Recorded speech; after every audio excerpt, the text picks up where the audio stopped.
By the autumn of 1790, the Bellamy Estate stood like a crown of rot above the swamps of South Carolina, a mansion of pale stone and bleeding ivy, where the air seemed to taste of copper and rain. Travelers who passed along the dirt road by the river always turned their faces away, whispering that the family within had struck a bargain no Christian should ever make. At night, faint lights flickered behind its windows, not like candlelight but something colder, something alive. The stranger came with the storm. He was a thin man, hollow-eyed and travel-worn, his coat damp from the long ride through the lowland mist. The road to the Bellamy Estate was little more than a dirt scar between cypress roots and stagnant pools, where the cries of unseen creatures echoed through the fog like mourning hymns.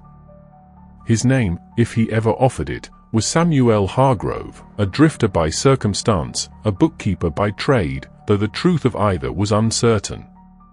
When the letter arrived in Charleston, signed in a hand too elegant for a planter, promising steady work and a place to sleep, he had not thought to question it. Hunger, after all, has a way of silencing suspicion. As he crossed the final mile, the air grew thick and strange, filled with the faint hum of cicadas and something else beneath it, a vibration so deep he felt it in his teeth. The marsh smelled of salt and decay, and each gust of wind brought with it the faintest whiff of iron. He followed the bend of the river until the Bellamy house rose from the fog like a memory best forgotten. It was larger than he'd imagined, its 3 stories catching the last sickly light of dusk. The walls were pale and cracked, streaked with ivy that looked almost like veins. In one of the upper windows, a light flickered, not a steady glow, but a pulse, dimming and brightening as though it were breathing. The man hesitated at the gate. The wrought iron was twisted into ornate shapes, angels, perhaps, or something meant to resemble them, but time had eaten away their faces. His horse shivered and refused to move forward until he whispered a prayer under his breath, the kind he hadn't spoken since childhood. When the gate creaked open, it was not by his hand but as if the house itself had been expecting him. The woman who met him at the door was not young. Her eyes were pale as milk, her back bent as if the years had pressed too hard upon her spine. She held a lantern that cast a sickly yellow light across her features and spoke his name before he offered it. "Mr. Hargrove," she said, though he'd told no one where he was going. "You'll want to dry your clothes by the fire. The master dislikes the smell of rain indoors." There was something rehearsed about her tone, something hollow. She did not meet his eyes when she took his coat, nor when she whispered the house's rules: never leave your room after midnight, never walk toward the voices in the orchard, and never open a door that does not open for you. Inside, the estate seemed to breathe. The corridors were wide and lined with portraits, stern men with powdered wigs and women whose painted eyes seemed to follow as he passed. Each step stirred the scent of damp wood and something faintly sweet, like lilacs left too long in the heat. Somewhere deep within the house, a piano played a low, trembling note, though when he turned his head, the sound stopped. The walls themselves seemed to hum with the same vibration he had felt outside, a faint throb that rose and fell like a distant heartbeat. Edmund Bellamy was waiting in the study, seated before a fire that burned too blue to be natural. He was a tall man, his frame still powerful despite the grey threading his hair. His smile was wide, practiced, and his voice smooth as syrup. He welcomed Hargrove as though greeting an old friend, offering him whiskey and words of gratitude for coming so far. He spoke of ledgers and shipments, of lost records that needed restoring, but his gaze never seemed to rest on Hargrove's face. It lingered just past his shoulder, as though something stood behind him in the dark. During their conversation, the fire dimmed and flared in time with Bellamy's breathing. Once, when Hargrove glanced toward the window, he caught sight of movement in the garden below, a ring of figures, cloaked and silent, their heads bowed as they encircled something he could not see. When he blinked, the garden was empty again, nothing but fog pressing against the glass. Bellamy spoke on, unaware, or perhaps unwilling, to acknowledge what had been there. After the meeting, the housekeeper led Hargrove to his quarters on the second floor. The hallway stretched longer than the building should have allowed, the far end swallowed in shadow. The floorboards groaned beneath each step, echoing faintly, as though the house repeated his movements from somewhere unseen. His room was modest but well kept, a narrow bed, a writing desk, and a window overlooking the orchard. Outside, the tree swayed in a wind he could not hear. As he unpacked his few belongings, he noticed the air inside the room was warmer than the rest of the house, almost too warm, like breath against the back of his neck. That night, sleep did not come easily. Each time his eyes drifted shut, a sound roused him with a whisper, faint but near, like someone speaking through the walls. At first it was only fragments, syllables too soft to form words. But as the hours crawled by, the whispers grew clearer, layered and rhythmic, not speech but chant. He rose and crossed to the window. Below, the orchard was alive with motion, dozens of figures, their lanterns bobbing through the fog, moving in perfect circles. The light glinted off something wet and red in the grass. Hargrove drew back from the glass, his pulse hammering in his throat. The chant rose, steady and mournful, carried by the wind until it seemed to seep through the cracks of the room. He pressed his palms to his ears, but the sound was already inside him, a low thrum that matched the house's heartbeat. The lanterns below flared brighter, illuminating faces pale and still, eyes rolled white as their lips moved in unison. He stumbled to the door, but when he reached for the handle, it twisted on its own, turning slowly before freezing mid-motion. From the other side came a sound like breathing, long and deliberate. He stepped back, the floor cold beneath his bare feet, and the handle eased back into place as if whatever had tried to enter had changed its mind. When morning came, the orchard was empty. The servants moved through the halls in silence, their faces blank, their eyes fixed straight ahead. Bellamy greeted him at breakfast as though nothing had happened, speaking again of ledgers and numbers. Yet when Hargrove reached for his coffee, he noticed the faintest tremor in his hand, and the faint red smear on the sleeve of his coat, as though he had touched something in his sleep he could not remember touching.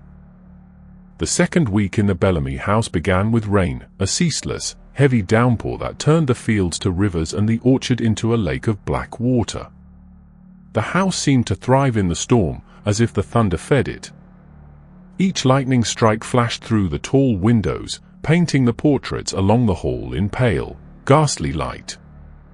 Samuel Hargrove had grown used to the whispers at night, or at least he told himself he had. He worked in the study by day, transcribing figures and receipts that made little sense, the ink bleeding in strange patterns across the pages. There were entries that bore no date, shipments listed to places that did not exist, and signatures written in a language that was not quite Latin. When he asked about them, Edmund Bellamy only smiled and said, "Some trades are older than paper." The housekeeper, Mrs. Ashby, moved silently, her eyes hollowed by sleeplessness.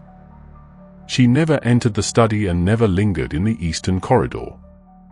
When Hargrove once asked her what lay beyond the double doors at its end, she dropped the candle she was holding and whispered, "Best you not ask what doesn't concern you." But it did concern him. The longer he stayed, the more that part of the house drew him, something about its stillness, the way the air near it seemed charged with the faintest vibration. At times, as he walked past, he swore he heard a faint hum behind the walls, like the echo of a voice trapped deep within. One evening, while the rest of the household dined, Hargrove found himself wandering the corridors, his curiosity outweighing his sense. The lamps burned low, their light struggling against the thickening dusk. He passed a long row of portraits, men and women bearing the Bellamy name, each face painted with the same unsettling precision. Yet the further down the hall he went, the stranger they became. The final painting showed a man whose eyes were entirely black, his hands clasped around a small book bound in what looked like leather but shimmered faintly in the candlelight. Beneath the frame, an inscription had been carved into the wood in a spidery hand, Dominus vinculum aeternum. The Lord of the Eternal Bond. At the corridor's end, the double doors stood waiting, their dark oak carved with patterns too intricate to be ornamental. They did not fit perfectly within the frame, and a thin crack ran between them, just wide enough to let a thread of cold air slip through. As he leaned closer, the hum returned, soft, steady, pulsing in rhythm with his heartbeat. He told himself it must be the wind. Yet as he pressed his ear to the wood, he heard something else, a murmur, almost human, repeating in intervals, as if someone were whispering the same phrase again and again. His hand trembled as he reached for the latch. It was locked. Not with a key, but something older, an iron bar that stretched across the door and was sealed with wax, stamped with a symbol he did not recognize. The seal looked fresh, too perfect for a door coated in years of dust. Lightning cracked outside, flooding the hall with white light. For a heartbeat, the door seemed to move, swelling outward like it was breathing. He stepped back, his candle sputtering. When the light steadied again, he saw faint scratches along the wood, marks like fingernails dragged in desperation from the inside. He returned to his room, unable to shake the feeling that something inside that room had heard him. That night, he dreamed of corridors that stretched forever, and a door that whispered his name from the other side. He woke to find his window open, rain blowing in, his sheets damp and cold. Across the floor, faint muddy footprints led from the window to his bed and then vanished. The next morning, Bellamy appeared more genial than usual, inquiring if Hargrove had slept well. There was a glint of knowing in his expression, and when he poured the tea, his hand lingered over the cup, almost in blessing. "There are rooms in this house," he said softly, "that do not care to be disturbed. Best to let them rest." Hargrove said nothing, but his unease deepened. Days later, while reviewing ledgers in the library, he discovered something odd, a page glued between two others. He peeled it apart carefully, and beneath, found a series of notations written in a shaking hand. East wing secured. Ritual chamber sealed. Do not reopen until cycle renews. The date was decades old, older than Edmund Bellamy himself. The signature was illegible, but the initials were clear, *E.B. He glanced toward the eastern windows, their glass streaked with rain, and felt the faintest tremor underfoot, as though something within the walls shifted when it heard its own name. That night, the power of curiosity outweighed caution once again. The hall was darker than he remembered, the air still and heavy. He brought no candle this time, only a lantern, its flame wavering. The wax seal on the iron bar looked untouched, but as he approached, the air grew colder, his breath turning to mist. He reached out and brushed his fingers across the wax. It crumbled at his touch, the iron bar falling away with a hollow clang that echoed down the hall. The doors did not creak as they opened.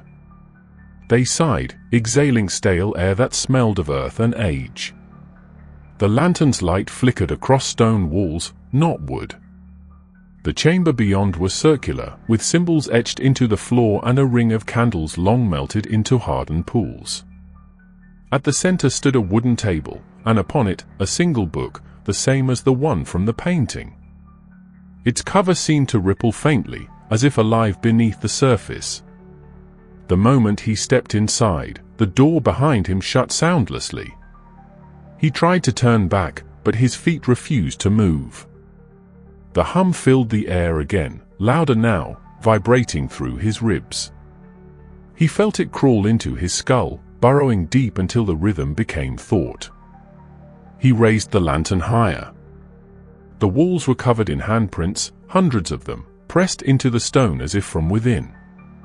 The book on the table began to twitch, its pages fluttering though there was no wind.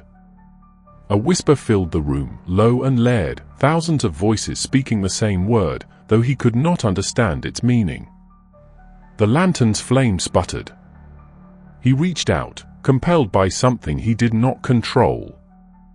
His fingers brushed the book's cover, and a flash of pain shot through his hand, cold and bright.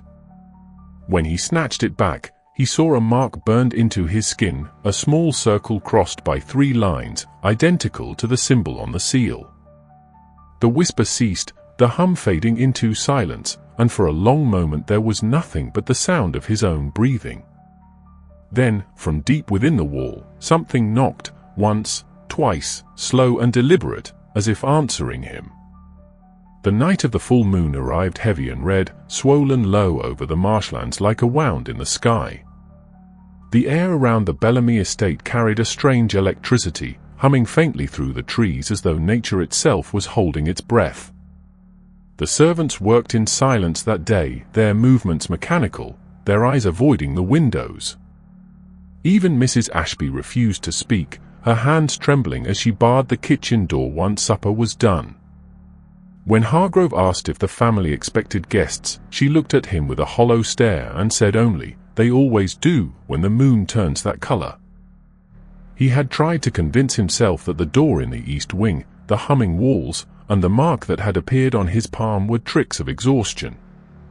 He worked longer hours, scribbling numbers in ledgers that grew increasingly meaningless, but no labor could bury the unease that gnawed at him. The mark itched constantly, a faint throb that pulsed in time with the heartbeat of the house itself. When he washed it, the water turned grey. When he bandaged it, the fabric warmed as though something beneath his skin resented being hidden. By dusk, the estate seemed to change its shape. The halls appeared longer, the corners sharper, the shadows thicker. Hargrove tried to eat, but the food tasted metallic, and every candle flickered toward the same direction, as though drawn by a current unseen. Edmund Bellamy had excused himself early from dinner, his expression serene but his eyes fever bright. Before leaving, he placed a hand on Hargrove's shoulder and said softly, "If you hear music tonight, don't be afraid. It means the covenant holds." Then he was gone, his footsteps fading into the echoing corridors. Hargrove retreated to his room, determined to stay behind a locked door until dawn. But as the moon rose higher, the house began to stir. The floorboards beneath him creaked rhythmically, not with the wind but with movement, soft, measured steps passing his door in intervals. He pressed his ear against the wood and heard the faint jingle of metal, like chains being dragged along the floor. The whispering began again soon after, rising and falling in waves, the same guttural rhythm he had heard from the orchard on his first night. He went to the window. The mist had rolled in thick and low, curling through the orchard like breath. The trees moved not with the wind but in synchrony, their branches swaying to a pattern unseen. At first, he thought the figures below were shadows cast by the moonlight, but then one of them lifted a lantern.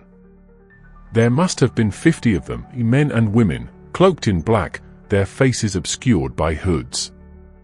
They gathered in a perfect circle at the orchard's center, the flicker of their lanterns forming a trembling ring of light. At the circle's heart stood Edmund Bellamy, his head bowed, arms spread wide as though in benediction. Hargrove could not look away. The chant began as a low hum, carried by the wind, then grew louder, more defined. The language was not one he recognized, its syllables harsh and uneven, yet something in it stirred an old part of his mind, the place where fear hides. The lanterns flickered in unison, and for a moment the ground seemed to ripple, as if the soil itself were breathing. Bellamy raised his head, and his face caught the moonlight.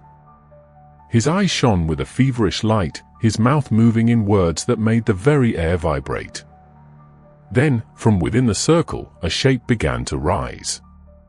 At first, it appeared as a distortion, a ripple in the air, but as the chanting grew, it took form, a figure half seen, cloaked in shadow, with edges that bled into the mist. It was neither solid nor ghost, but something between. The orchard trees bowed toward it, their branches drooping as if in reverence. The chanting deepened, and Hargrove's mark began to burn. He pressed his hand to his chest, feeling the pulse in his palm beat faster than his heart. He wanted to look away, but his body would not obey. His breath quickened as the figure in the circle began to move. It turned its head slowly toward the house, though it had no face, only a depthless hollow where I should have been. The moment its gaze met his window, the lanterns below extinguished all at once, plunging the orchard into darkness.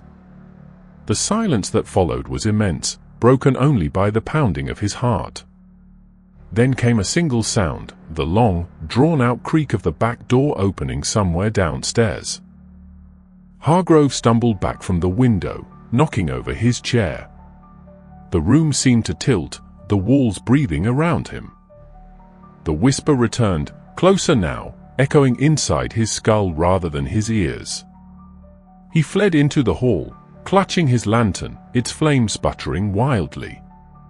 The corridor was empty, but the faint sound of footsteps drifted up from below, slow, deliberate, as though someone were dragging something heavy across the floor.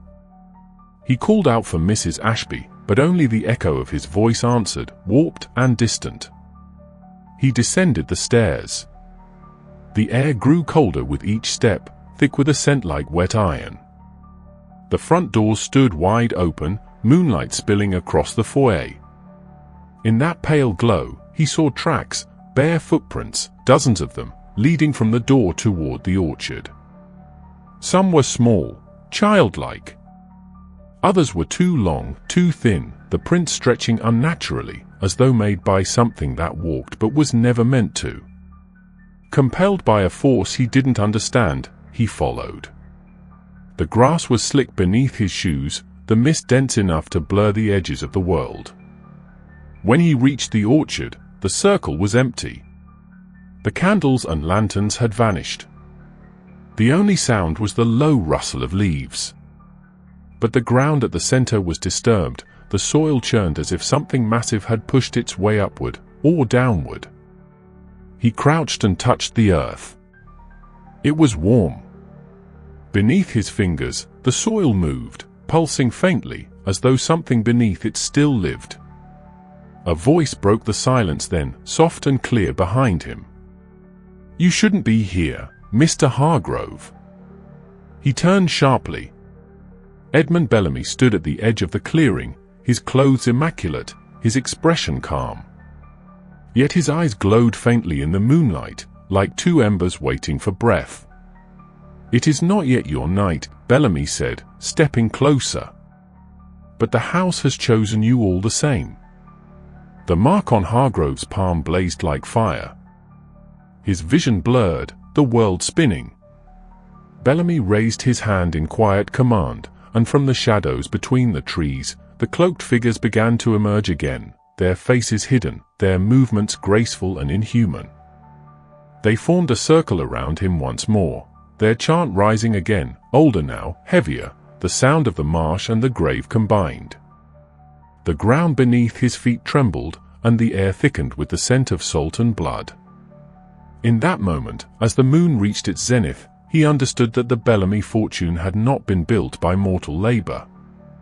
It was bought with something far older and infinitely crueler, a covenant sealed beneath the roots of the orchard, written not in ink or gold, but in souls that had forgotten how to rest. In the days that followed the moonlit gathering, the Bellamy Estate fell under a silence thicker than the fog that hung over the swamps. The servants moved like shadows, speaking only when spoken to, their faces pale and waxen, their eyes unfocused. The orchard, once the heart of the property, was avoided by all. Even the birds had ceased their songs near it. Samuel Hargrove awoke each morning drenched in sweat, his mind haunted by the rhythm of the chant, by the sight of the earth pulsing under the moonlight. The mark on his hand had darkened, spreading faint tendrils across his palm like veins of ink. He tried to scrub it off until his skin bled, but it remained, pulsing faintly when the house grew quiet. He spent his days in the library now, combing through the Bellamy ledgers, searching for sense or logic amid the endless accounts. What he found instead were gaps, whole years missing from the records, replaced by symbols rather than numbers. A page marked with the same sigil as the one on his palm caught his attention. It listed no trade, no purchase, no sale, only names. Dozens of them. Some were crossed out, others circled in red ink. Beside each was a date, all spaced 10 years apart. The last entry bore the current year, followed by a blank space where a name should have been written. He felt a cold certainty grow inside him that the space was waiting for him. Late one night, as thunder rolled beyond the hills, Hargrove crept again to the east wing. The door he had once opened was sealed shut once more, though he had never seen anyone go near it. The wax sigil was fresh again, unbroken, glowing faintly in the dark as if the heat came from within. He knelt and placed his hand upon it, and the mark on his palm throbbed in answer, the rhythm identical. Behind the door came a faint, wet sound, something breathing in slow, heavy pulls. He stumbled back, his heart pounding, and fled to his room. But that night he dreamed of the door opening by itself, of hands reaching through, grasping him, pulling him toward a dark room where gold and bone lay tangled together like roots. The next morning Edmund Bellamy summoned him to the veranda. The patriarch looked weary, though his smile was as sharp as ever. He poured Hargrove a glass of brandy and gestured toward the marshlands beyond the estate. "Do you know what built all this?" he asked. "It wasn't luck. It wasn't even trade. There are laws older than coin, older than scripture. We simply obeyed them." He turned his gaze toward the orchard, where the mist hung low, coiling between the trees. "My father called it the covenant of flesh. Our family gives what the world cannot see, and in return, the world gives us what others only dream of. Prosperity, health, dominion over fate." His tone was calm, matter-of-fact, as if discussing harvest yields instead of damnation. Hargrove said nothing, afraid to ask what the family gave. Bellamy leaned closer, his voice softening. "You felt it, haven't you? The house knows you now. The mark means it has accepted you. You'll understand soon enough. It doesn't take everyone, it chooses." Hargrove tried to rise, but Bellamy's hand clamped around his wrist with surprising strength. His touch was cold, his grip unyielding. "You've seen too much to walk away. The choice was made the night you arrived." That evening, Hargrove packed his things in silence. He meant to leave before dawn, to ride until the swamp turned to road and the road to town. But when he descended the grand staircase, the front doors were barred. The air was heavy, the candles burning lower than usual. He turned to find Mrs. Ashby standing in the hall, her expression empty. "You can't go," she whispered. "The house won't let you." Her hand shook as she reached for him, her eyes brimming with something that looked like pity. "It needs its offering." Before he could respond, she stepped back into the shadows, vanishing as if the dark had swallowed her whole. Desperation drove him to the stables. The horses were gone, their stalls empty, the hay undisturbed. Only the sound of dripping water filled the air. When he turned, he saw a trail of muddy prints leading from the barn door toward the orchard. The same bare footprints he had seen that night. He followed them only a few paces before he stopped. From the distance came a faint hum, the same chant as before, low and slow, blending with the rustle of the leaves. It grew louder with each heartbeat, vibrating in his bones, until he realized it wasn't coming from the orchard at all, it was coming from within him. He stumbled back toward the house, his body trembling, his vision blurring. The wall seemed to twist as he entered, the portraits along the hall shifting subtly, their painted eyes following him. One, a woman in a crimson gown, appeared to smile faintly as he passed. The floor creaked beneath his feet, but the sound came not from the boards, it came from beneath them, a dragging, restless noise like something moving in the crawl space below. He pressed his palm against the wall to steady himself, and the surface felt warm, alive, pulsing gently under his touch. In the library, the fire burned despite no one having lit it. The ledgers on the desk were open to a new page.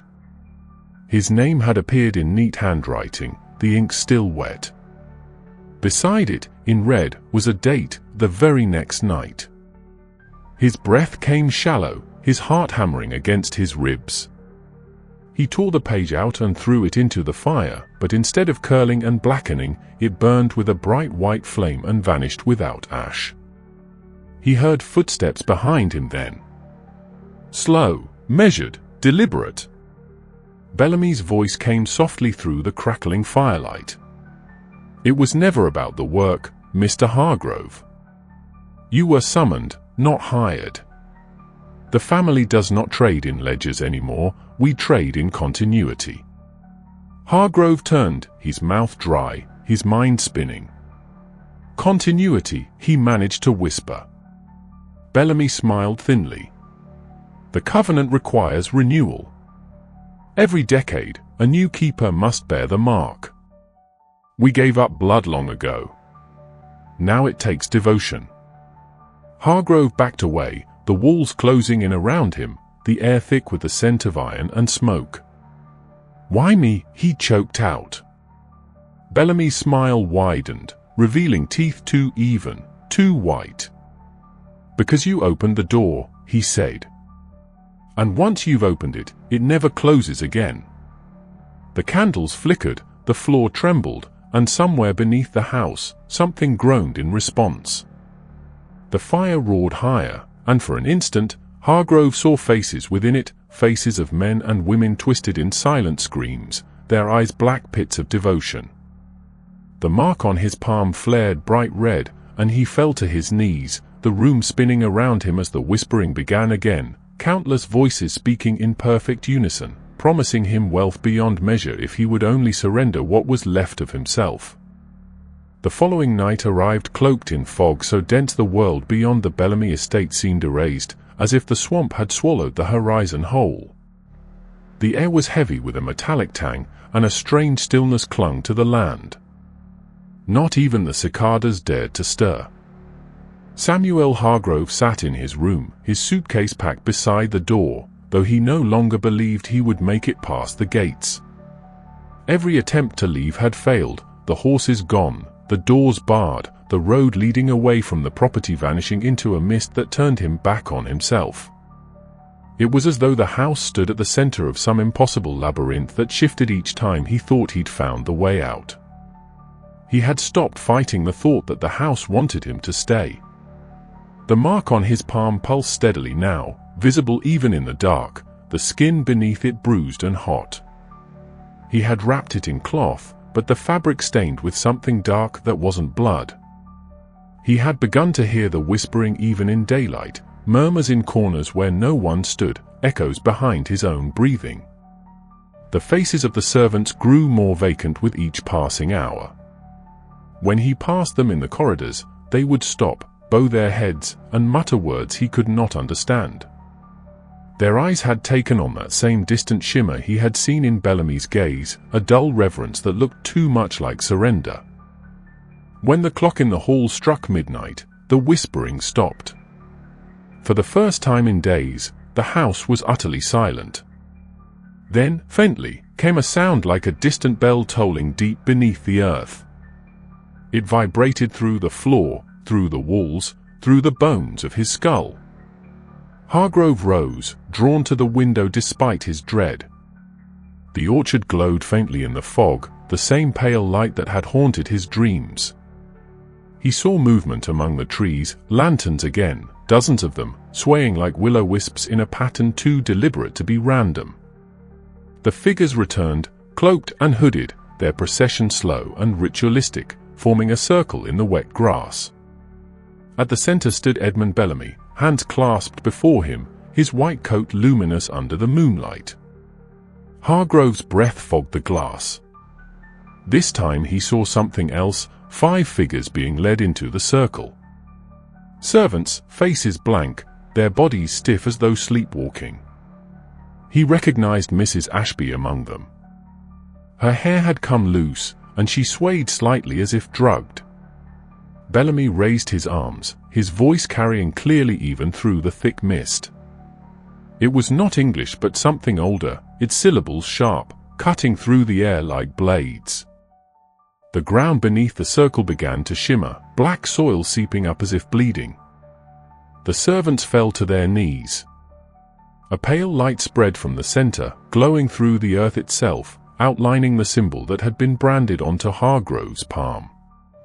He stumbled back from the window, gasping, but the whispering rose again behind him, soft, insistent, his name threaded through the sound like a lullaby. The wall seemed to breathe. He turned toward the door and froze. The handle was turning slowly on its own. The latch clicked open, and the door swung inward, revealing only darkness beyond. The whisper grew louder. He stepped forward despite himself, his lantern trembling in his hand. The corridor was empty, though the air was warm and wet, as if the house were exhaling. The floorboards groaned beneath him, and he felt the vibration of movement from below, the sound of many feet shifting in rhythm, the same pace as the chanting from the orchard. He followed the sound through the hall, past the study, past the locked double doors of the east wing. As he passed them, the wax seal on the iron bar began to melt, dripping like blood. The humming grew into a deep rumble that shook the chandeliers, dust falling from the ceiling in slow, drifting motes. He reached the grand staircase and stopped. The front doors stood open again.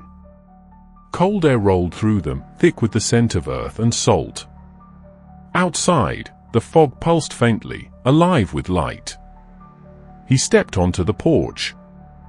The chanting was louder now, no longer distant but echoing inside his skull.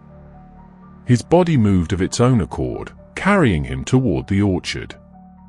The grass clung to his shoes like fingers, the soil warm and soft underfoot. As he neared the circle, he saw that the servants no longer knelt. They lay motionless in the grass, their eyes open, mouths agape in silent prayer. Bellamy turned toward him then, smiling faintly, his face serene. "It calls for you, Mr. Hargrove," he said, his voice almost kind. "The covenant must renew, and the mark has chosen." Hargrove shook his head, stumbling backward, but the ground beneath his feet shifted, drawing him forward. The cloaked figures began to part, opening a path to the center of the circle. "You've already given yourself," Bellamy said, his tone reverent. "The door you opened was not in the house, it was in you. It only needed to be recognized." The words made no sense, yet they resonated with something deep and primal inside him. His pulse matched the rhythm of the chant, his mark burning so bright it lit the grass around his hand. The light in the soil grew until it blazed white. The ground began to crack, spreading outward in jagged lines, the air thick with heat and the scent of ash. From the fissure rose a faint red glow, shifting and alive, pulsing with the same cadence as his heartbeat. The chanting stopped. The silence that followed was absolute, the kind that crushed sound out of existence. Then Bellamy spoke a single word. The fissure opened wider, and the air filled with a deep, guttural moan, neither human nor animal. A wind surged upward from the ground, whipping Hargrove's hair across his face. He tried to run, but his legs locked, his body held in place by an invisible force. Something was rising from the fissure. It was not solid, not shaped like anything of this earth, a mass of shadow and movement, its surface glistening as though wet, its edges writhing and folding in on themselves. The light of the moon bent around it, warping the air. As it emerged, the cloaked figures knelt in unison. Bellamy extended his arms toward it. "Our debt is paid," he whispered. The thing turned, or seemed to turn, toward Hargrove. He felt its presence fill the world around him, pressing against his chest, his lungs, his thoughts. The mark on his hand split open, bleeding darkly, the blood rising in small streams that hovered in the air before drifting toward the creature. Bellamy's eyes gleamed. "You see now," he said, "wealth demands witness. Power demands continuance. Flesh is only the vessel. The ground beneath Hargrove gave way slightly, softening, the earth drawing him down inch by inch. He struggled, but his body no longer obeyed. The chanting resumed, faster now, the rhythm frenzied, the air pulsing with each word. He screamed, though he could not hear his own voice. The light intensified until everything was consumed in blinding white. When the dawn came, the fog had lifted. The orchard was still. The servants were gone. The soil at the center of the field was smooth and freshly turned, as though something had been buried there. Edmund Bellamy stood alone, the faintest smile on his lips, his hands folded calmly behind his back. The mark on his palm glowed faintly beneath the skin, new and unblemished. From the house came the faint hum again, steady and rhythmic, like a heartbeat finding its new rhythm. And from somewhere beneath the earth, faint but certain, came the slow, deliberate sound of breathing.